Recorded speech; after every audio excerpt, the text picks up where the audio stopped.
Hola, bienvenidos a una sesión más de clases sincrónicas. En este caso, ahora nos toca hablar de lo que son principios de estadística.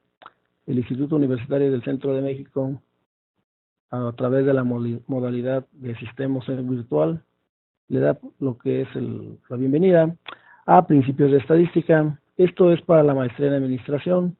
El recopilador es su servidor, Enrique Reina Zavala, para el año de noviembre de 2016. A manera de introducción, si volteamos a nuestro alrededor, nos daremos cuenta que todo en la vida es números. Todo lo que nos rodea al final de cuentas termina siendo números. Nos guste o no nos guste, la edad que tenemos, los números de hijos que pudiéramos llegar a tener, o si ya los tenemos, pues los cuantificamos. Los integrantes de nuestra familia, su padre, su madre, hermanos, tíos, sobrinos, primos, parientes, la abuela.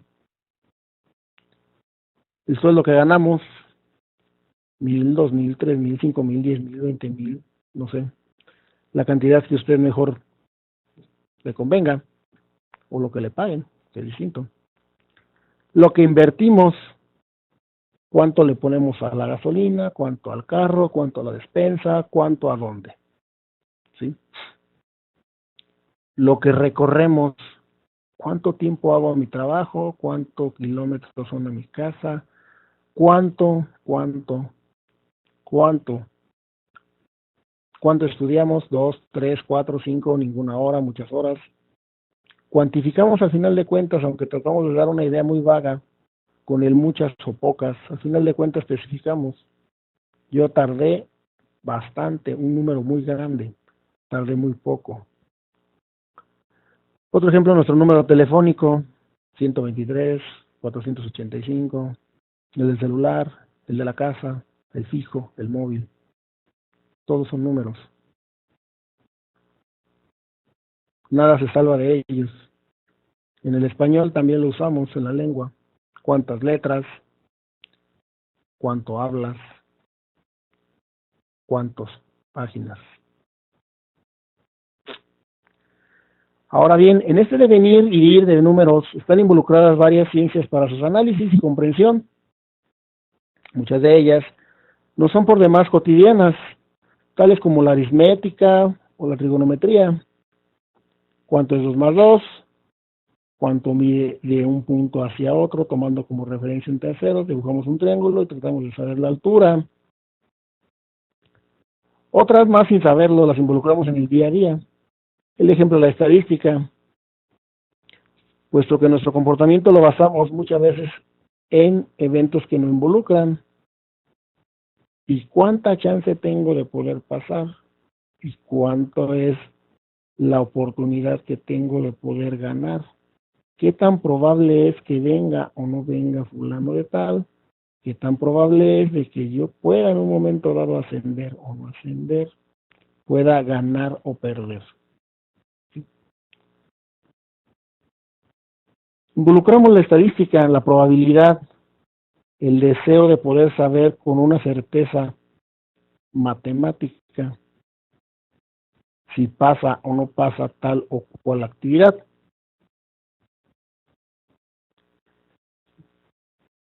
Ya siendo más específicos, ponemos como ejemplo la estadística, la cual es una ciencia que facilita la solución de problemas en los cuales requerimos o necesitamos conocer características sobre el comportamiento de algún suceso o evento.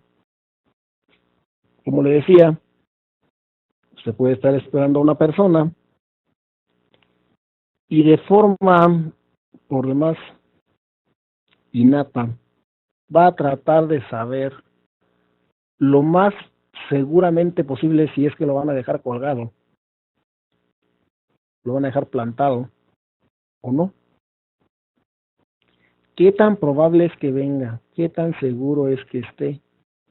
¿Qué tan cierto es lo que dice que puede pasar? Por lo tanto, esta rama de la matemática, la estadística, nos va a permitir teorizar sobre el comportamiento de sucesos iguales o similares, pero sin necesidad de que estos ocurran. Es que ya vino una vez pero tardó 3 horas en llegar. Es que normalmente llega muy tarde. Es que normalmente ni siquiera llega. ¿Sí? Por lo tanto, ya podemos saber cómo se va a comportar esta persona a la que estamos esperando y saber qué esperar de ello. ¿Viene o no?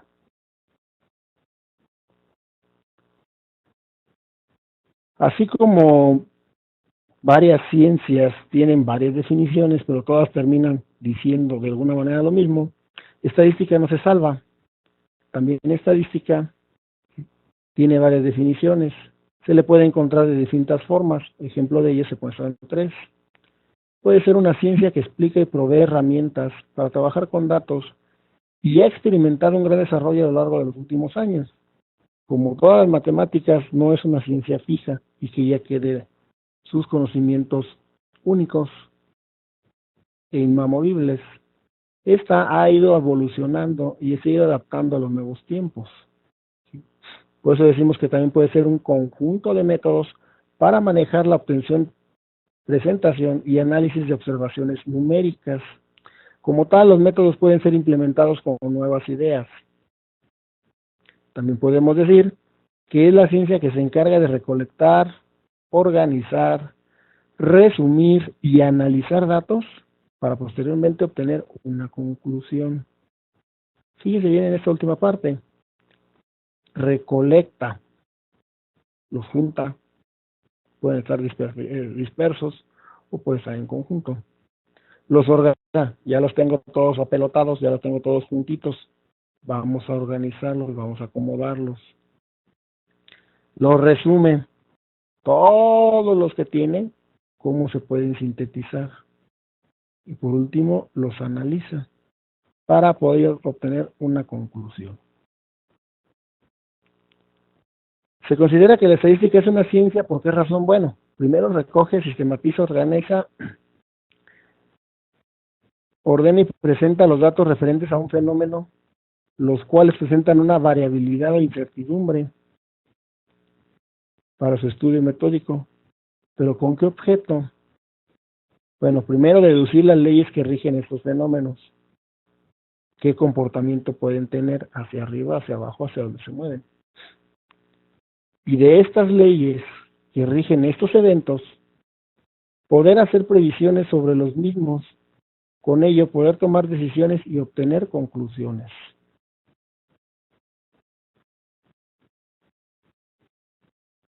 Por lo tanto, decimos que la estadística es una ciencia descriptiva, describe, ¿sí? Probabilística, pues deduce, inferencial, sobre lo que se obtiene se puede inferir, se puede saber y poder obtener una conclusión a partir de un dato previo. Entonces, al final, ¿para qué nos sirve la estadística? ¿Cuál es la finalidad de la misma? Bueno, para empezar, es una ciencia que se ocupa de fenómenos observables. ¿Sí? ¿Qué probabilidad hay de que llueva con las condiciones que están presentes en el momento? La ciencia se desarrolla observando hechos, formulando leyes que los explique, realizando experimentos para validar o rechazar dichas leyes. Por lo tanto, si observamos que cada vez que tiramos una moneda y tenemos la posibilidad de sacar 50% águilas, 50% sol, podemos formular una ley la cual nos indique que a un evento determinado, al arrojar una moneda al aire, tenemos una posibilidad de 50-50. Podemos realizar los experimentos necesarios y poder comprobar o rechazar dicha ley. Ahora bien, los modelos que crea esta ciencia, ¿sí?, son de tipo determinista o aleatorio, estocástico. Por último, la estadística se utiliza como una tecnología al servicio de las ciencias, donde la variabilidad y la incertidumbre forman parte de su naturaleza. Hay ciencias las cuales son muy precisas, hay otras cuales no. Por ejemplo, sociología, educación, psicología, administración, lo que usted está estudiando ahora, economía, medicina, biología, entre otras más. La variabilidad es mayor o menor, pero pero hay variabilidad. Y la incertidumbre también nos afecta. ¿Cuánto puedo vender? Y es una incertidumbre. El mercado no es fijo, es variable. Hoy tiene 10 clientes, mañana puede tener 2. Y luego puede tener 30.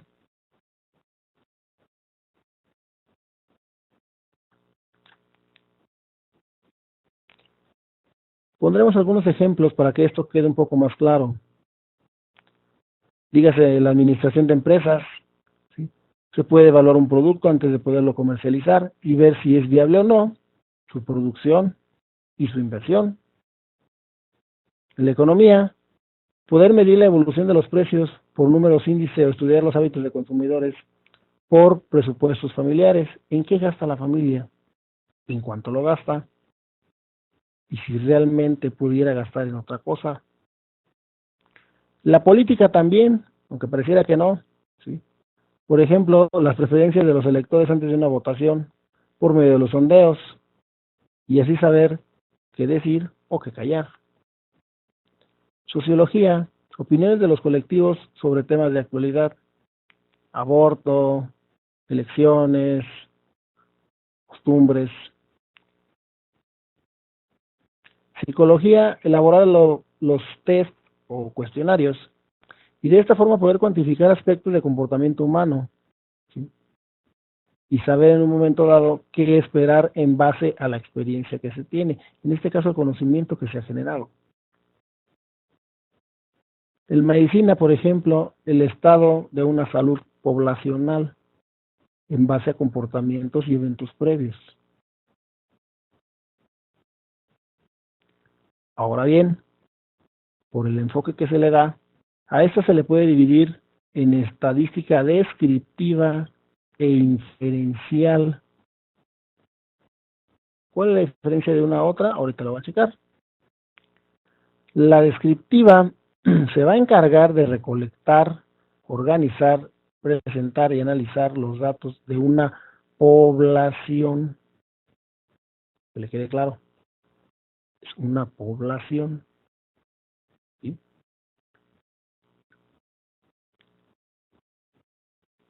Mientras que la inferencial se va a encargar de analizar la información presentada por la estadística descriptiva, ello por técnicas que nos ayuden a conocer con determinado grado de confianza a la población, por lo cual podemos en un momento dado tomar ciertas decisiones. Ahora bien, los pasos de un estudio estadístico, así como hay los pasos del método científico y los pasos para seguir y llegar a un objetivo, un estudio estadístico también tiene una serie de pasos a seguir para poder lograr su objetivo de forma correcta. Primero, habría que plantear la hipótesis sobre una población. ¿Qué es lo que pienso que puede ocurrir o que está ocurriendo y en base a qué? Dos, decidir los datos que voy a recoger. Eso se conoce como diseño de experimento. ¿Qué me interesa saber? ¿Qué es lo que quiero saber? Por lo tanto, ¿qué voy a recolectar? No puedo levantar datos nada más sin ton ni son y después decir que no me sirvió, porque es invertir trabajo en algo que no es productivo y lo cual no se busca. Una vez que ya sabemos, que ya tenemos idea de lo que queremos recoger, ahora hay que recoger los datos, dígase, tomar las muestras. Después, describir, o en este caso resumir, los datos obtenidos. ¿Qué es lo que me están diciendo? Luego, una inferencia sobre la población. Ok, ya sé lo que pasa en la muestra, ahora a nivel global, ¿qué es lo que esto pudiera pasar? Y por último, cuantificar la confianza en esta inferencia. De todo lo que recolecté, de la muestra que tomé, ¿Qué tan confiable es? ¿Mucho? ¿Poco? ¿Realmente vale la pena? ¿O nada más fue una inversión sin mucha ganancia? ¿Sí? Ponemos, por ejemplo, ya algo más específico. Decimos, los fumadores tienen más bajas laborales que los no fumadores. Esa es mi hipótesis, pero ¿en qué sentido? ¿Mayor número? ¿Tiempo medio? O sea, ¿a qué te refieres con más bajas laborales?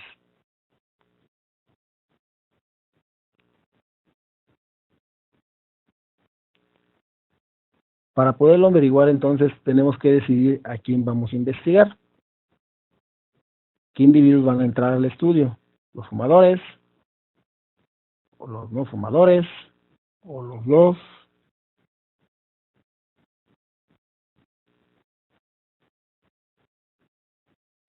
Como usted puede ver, ponemos, por ejemplo, los que son fumadores y no fumadores en edad laboral, pero no todos van a entrar.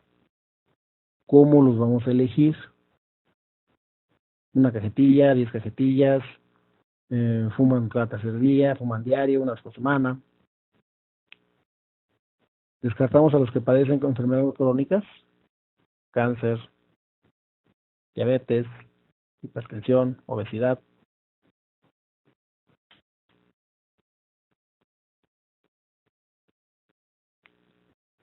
De estos, ¿a quiénes vamos a tomar como variables? El número de bajas, el tiempo de duración, hombre, mujer, obrero, gerente, algún otro factor que usted quiera poner. Recogemos los datos de forma estratificada por estratos, hombre, mujer, obrero, gerente, pues de forma sistemática. Una vez que ya tenemos los datos, hacemos lo que es un resumen de los mismos, el tiempo medio de baja de fumadores y no, y en un momento de hacer una comparación, el porcentaje de baja por fumadores y sexo, quiénes son, quiénes se ven más bien más perjudicados, los hombres o las mujeres.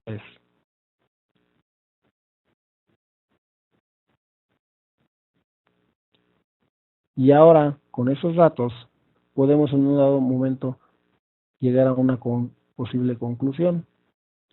Los fumadores se dan de baja 10 días al año más de la media que los no fumadores. Entendamos por la media el promedio máximo y mínimo.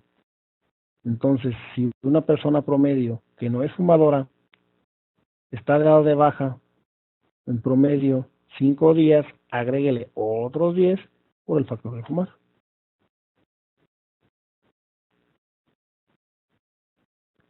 Esto con un nivel de confianza del 95%. Dígase que de 100 personas o de 100 veces que se ocurre el evento, 95 veces va a ser como se está pronosticando y el otro 5, pues no.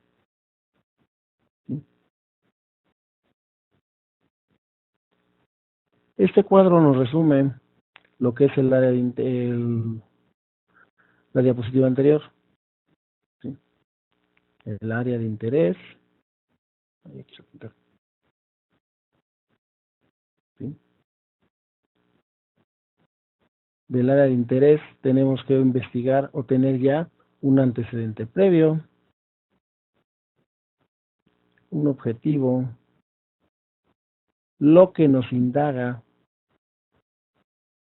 las posibles hipótesis que vamos a manejar, cómo lo vamos a medir, a quiénes lo vamos a medir y qué variables vamos a considerar. Todo esto termina siendo datos, los cuales tenemos que organizar, resumir, a través de la estadística descriptiva, apoyada en tablas, gráficos, medidas, para poder entender una interpretación. Todo esto que pusimos anteriormente, que nos dice. ¿Es una población la que estamos checando o simplemente una muestra? Si es una muestra, entonces vamos a una inferencia, o cómo este cachito puede representar a toda una población, para al final de cuentas, ya sea por este rubro o por este otro, población o muestra, llegar a las conclusiones. Si es por población, vamos a tener una información certera. Si es por muestra, una probabilidad. Esta pequeña diferencia se debe a lo siguiente. No es lo mismo medir a 1000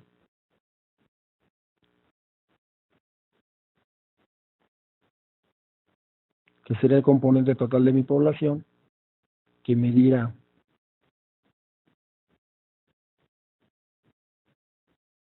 10, que sería solamente una parte de mi población total. Y de lo que aquí saque, espero que se comporte el resto. Les recuerdo entonces nuevamente, ¿sí?, que esto es un ciclo, esto siempre ha sido cíclico y siempre va a tener este comportamiento. 1. Plantea la hipótesis. 2.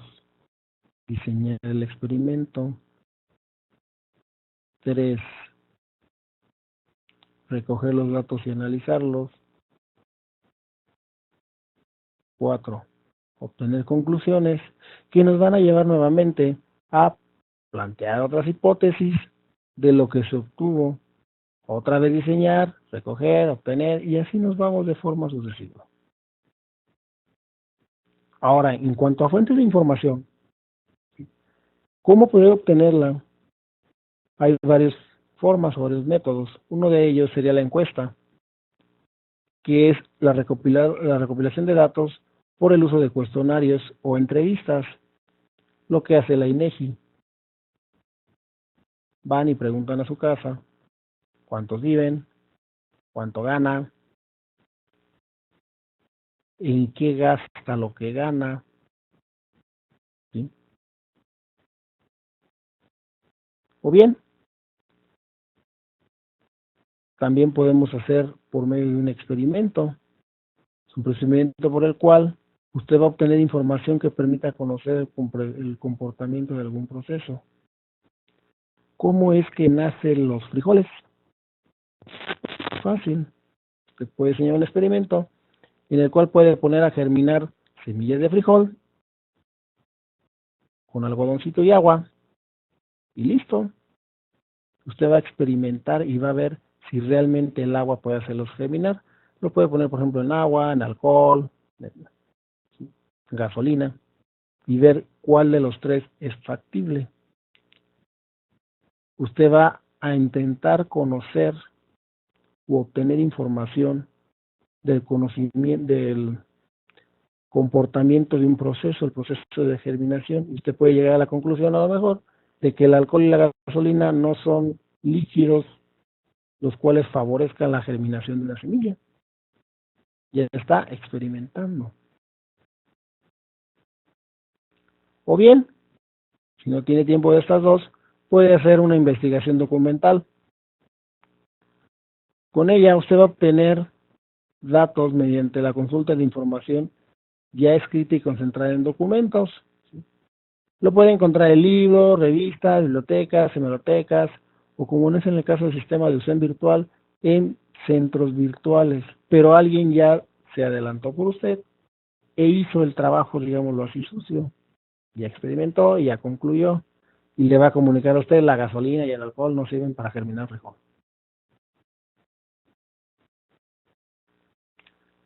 Antes de seguir, cabría de hacer un pequeño glosario estadístico, para que tenga usted más claro algunos términos que se ocupan de forma cotidiana en esta área.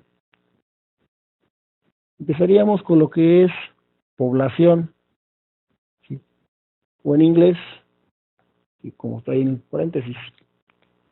Dígase que es un conjunto definido, y lo ponemos con mayúscula, de todos los individuos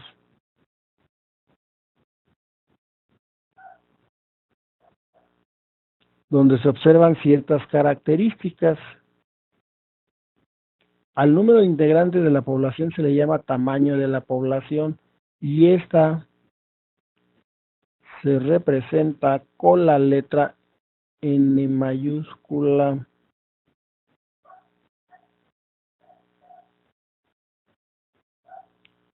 Normalmente una población es demasiado grande para poderla abarcar.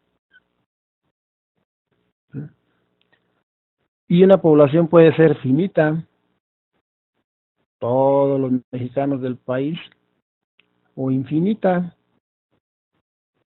número de átomos en el universo. Una muestra es algo más pequeñito, es un subconjunto al que tenemos acceso y solamente es donde hacemos las observaciones o las mediciones, tal y como se le muestra aquí en este pequeño dibujito. De todos los 4 monitos que eran nuestra población, solamente vamos a tomar a uno como referencia.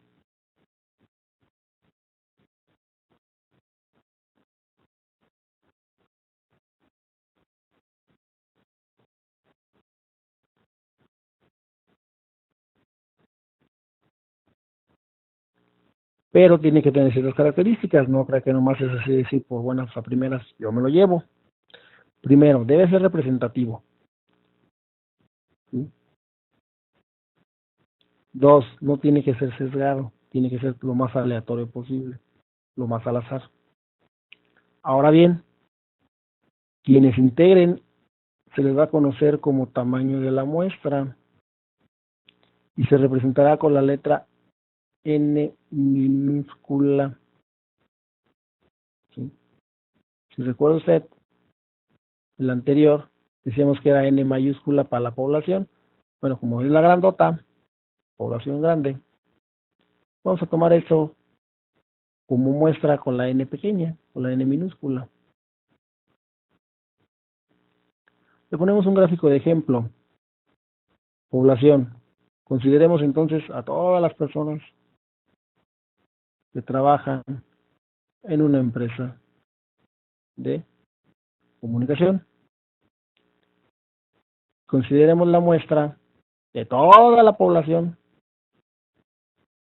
solamente a 60. La unidad de análisis va a ser el trabajador. ¿Qué es lo que vamos a analizar? ¿Qué es lo que vamos a estar estudiando? ¿Qué variables vamos a considerar? Sexo, la edad, el salario, número de horas que trabaje el hombre o la mujer, entre otras más.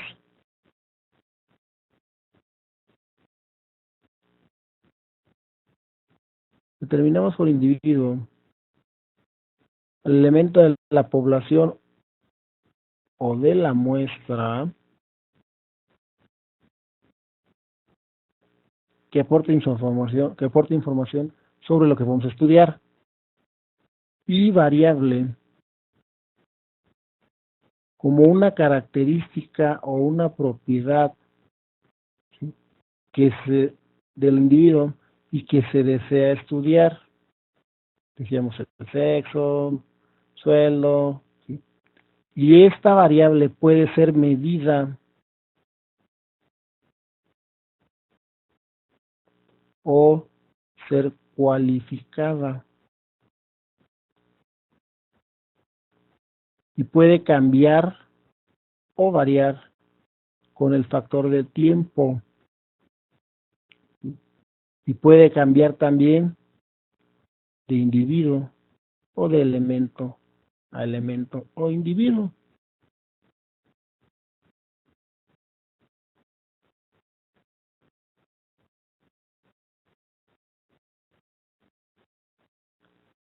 Ahora bien, en los individuos de una población de uno a otro es variable.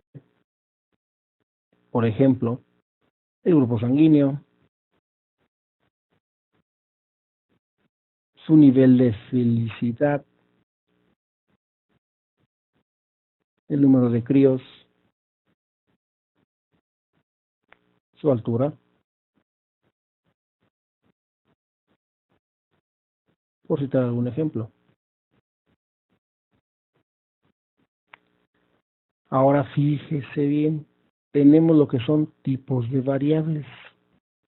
Estas pueden ser cualitativas si sus valores no se pueden asociar de forma natural a números. Dígase que no se pueden hacer operaciones algebraicas con ellas. ¿Sí? Dentro de las cualitativas están las nominales y las ordinales. Las nominales, si sus valores no pueden ser ordenados. Usted nada más puede decir en sexo si es hombre o mujer. Si el grupo sanguíneo es AB u O, no los puedo usted ordenar. Más puede decir A, O, AB. La religión, católica, cristiana, musulmana. Nacionalidad, mexicano, norteamericano, estadounidense. Fumar, sí o no. Ordinales, sus valores sí se pueden ordenar. Mejora un tratamiento, grado de satisfacción, intensidad del dolor.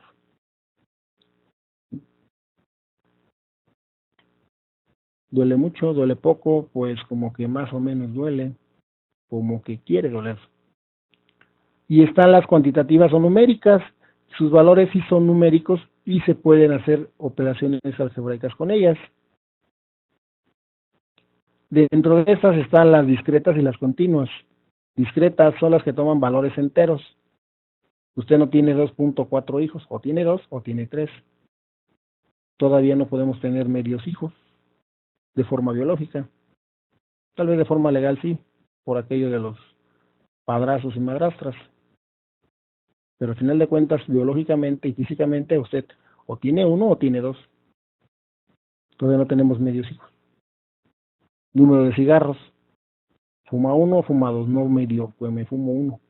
Si lo prende y lo fuma, ya cuenta. Número de cumpleaños. Si tiene 37, 36, 35 años o cumpleaños festejados. Continuas. Si en estos dos valores son posibles infinitos valores intermedios. La altura, por ejemplo, usted se puede medir 1.82.800 y entre más específico sea la regla, más grande va a ser el decimal. La presión intraocular, cuánto tiene una presión de su ojito, la parte interna. Dosis de medicamento administrado. Le dimos 1.2, 1.3, 1.4, 1.5 miligramos gramos. La edad, 37.1, 2, 3, 4, 5. También hay las mentadas o tan conocidas como variables dicotómicas, que toman dos valores nada más, sí o no, 0 o 1, hombre o mujer, bueno o malo, encendido o apagado. ¿Sí? Aquí no hay más que de dos, o con melón o con sandía.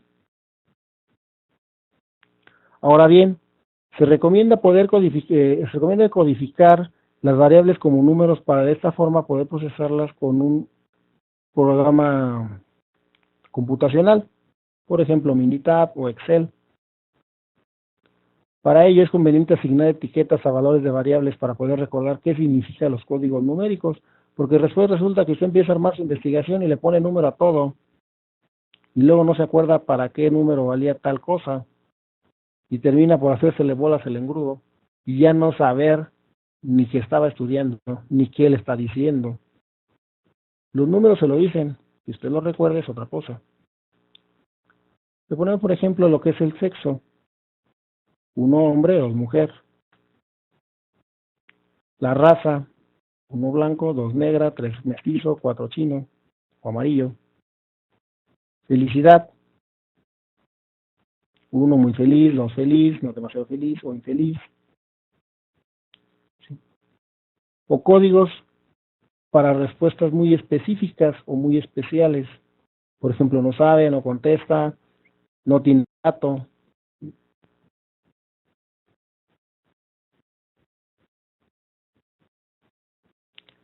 Los posibles valores en una variable se le conocen como modalidades, y esas a su vez se pueden agrupar en clases o intervalos. Un ejemplo de ellos son las edades. Menos de 20 años, entonces tenemos de 0 a 19. De 20 a 50 y más de 50. Igual los hijos menos de 3 años, de 3 a 5 y más. Las modalidades o clases deben de formar un sistema exhaustivo y excluyente. No podemos, por lo tanto, de forma exhaustiva, olvidar ningún posible valor de la variable. Mal. Está mal planteado. ¿Cuál es su color de pelo?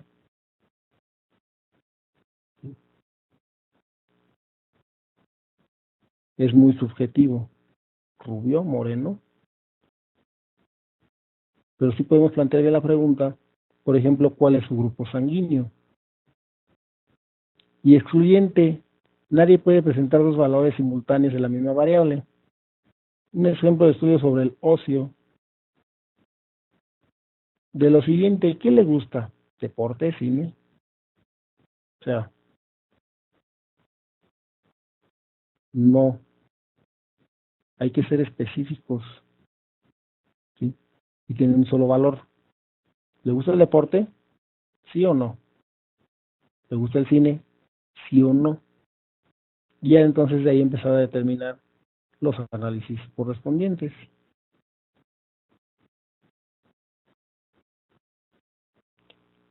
Una pregunta mal planteada sería también, ¿cuántos hijos tiene? Ninguno, menos de 5, más de 2. ¿Tiene un hijo? ¿Tiene 2? ¿Tiene 3? ¿Tiene 4? ¿Tiene 5? ¿Sí? Una vez que ya obtuvimos los datos en bruto, podemos obtener, ¿sí? No podemos obtener ninguna información, por lo cual tenemos que organizarla y tabularla. Y habrá que hacer un ordenamiento de dicha información. Y para ello se ocupa algún tipo de escala como la que se presenta, la nominal, la ordinaria, el intervalo o de razón. En la nominal, esta se encuentra asociada a variables cualitativas de cualidades y es denominada de este modo si no se puede hacer operaciones aritméticas entre sus valores y por lo tanto nada más quedan como en forma de etiquetas. Ejemplo, el sexo, código postal, estado civil, número telefónico, número al correr o un deporte favorito, hombre o mujer. No podemos hacer cuentas de código postal uno contra otro. La ordinal tienen un orden con un nivel específico, pero no se pueden hacer operaciones entre ellas. No podemos sumar más pésimo menos malo a ver qué nos resulta, o bueno contra pésimo y a ver qué resultado da. No se puede. Solamente tienen una escala, un orden. Primaria, secundaria, prepa, licenciatura. Está la escala de intervalo. No existe un orden entre los valores de la variable y una noción de distancia, aunque no se pueden realizar muchas operaciones. Por ejemplo, el cero, ¿sí? Perdón, el ejemplo, la escala de temperatura, la de la Tierra, la línea de tiempo de la humanidad. Y tomamos al cero o el punto de inicio como un punto de referencia. De aquí partimos, más esto no es fijo. La escala de razón. La magnitud sí tiene un sentido físico. Existe el cero y existe un orden. Un ejemplo es el peso. No pesa nada, 0 kilos, 0 gramos. Pesa 100 kilos. Arrancamos de ese lugar hacia arriba o hacia abajo. Estatura, edad, distancia o dinero. Presentación ordenada de los datos. Volvemos al mismo punto. Ya los tenemos en bruto, ya los empezamos a pulir. Ahora, ¿cómo te los voy a presentar para que tú como espectador los puedas entender y en un momento dado también puedas tomar alguna decisión? Nos vamos a apoyar en las tablas de frecuencia, ¿sí? Y representaciones gráficas. Estas muestran de forma ordenada la información recogida en una muestra. Nuestra muestra y ¿sí? Una representación gráfica, una tabla de frecuencias o un gráfico. No es lo mismo que yo le plasme a usted con puros muñequitos y se ponga a contar 1, 2, 2, 3, mira acá está otro, 4. A que rápidamente te diga, mira, son 4 hombres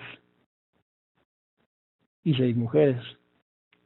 Y este es 1, 2, 3, 4, 5. Mira acá está otra, 6. Más rápido, por ejemplo, aquí también decir, mira, son más mujeres que hombres, puesto que esta barra es más alta que esta otra.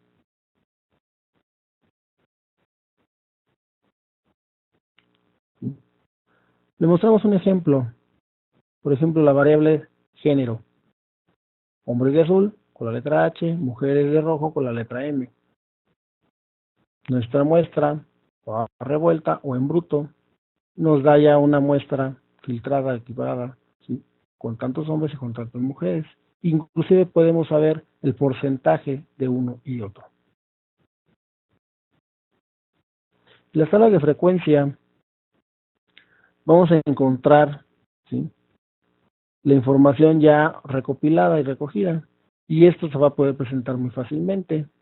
Vamos a encontrar, por ejemplo, frecuencias absolutas que en este caso contabilizan el número de individuos de cada modalidad, y las relativas, que son los porcentajes.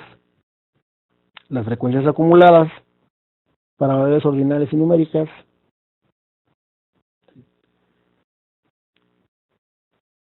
Y son, por ejemplo, muy útiles para calcular cuantiles o fracciones de un total. ¿Qué porcentaje tiene menos de 3 hijos? Y ya nos da un resultado. Entre 4 y 6 ya nos da un porcentaje también. Le ponemos un ejemplo para que usted lo pueda checar. Lo que es el número de individuos, la frecuencia, el porcentaje y el porcentaje acumulado. Rápidamente podemos decir que son 647 individuos los que se investigaron, y de estos el 97 tienen tiene 6 hijos o menos, y de estos tiene una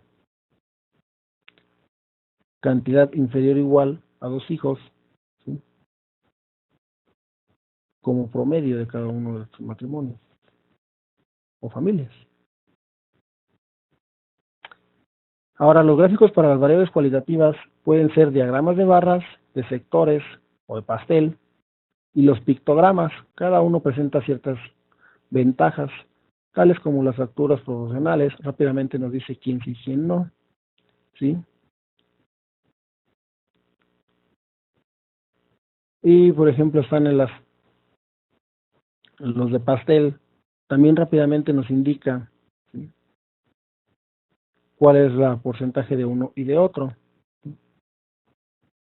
Y están los pictogramas, sin necesidad de entender inglés, si usted no lo domina, estamos diciendo y se está viendo que la mayoría de los estudiantes se transportan en primer lugar a pie, luego en bici, luego en carro, luego en bus, y en carro quedan en tercer lugar. Para las variables numéricas, ¿sí?, están los diagramas de barras y los histogramas. Cada uno de ellos también nos indica de forma rápida quién es el que más prevalece, quién es el que más sobresale y quién es el que menos. Y están los diagramas integrales. Lleva un polígono de frecuencias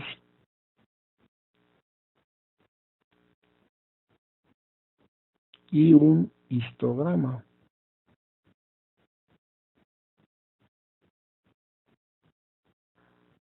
Espero que con esto le haya quedado un poco más claro lo que es principio de estadística y lo que va a venir más adelante, para que de esta forma usted pueda entender más fácilmente lo que se va a hablar. ¿Sí? De momento sería todo. Muchas gracias por su atención y hasta la próxima.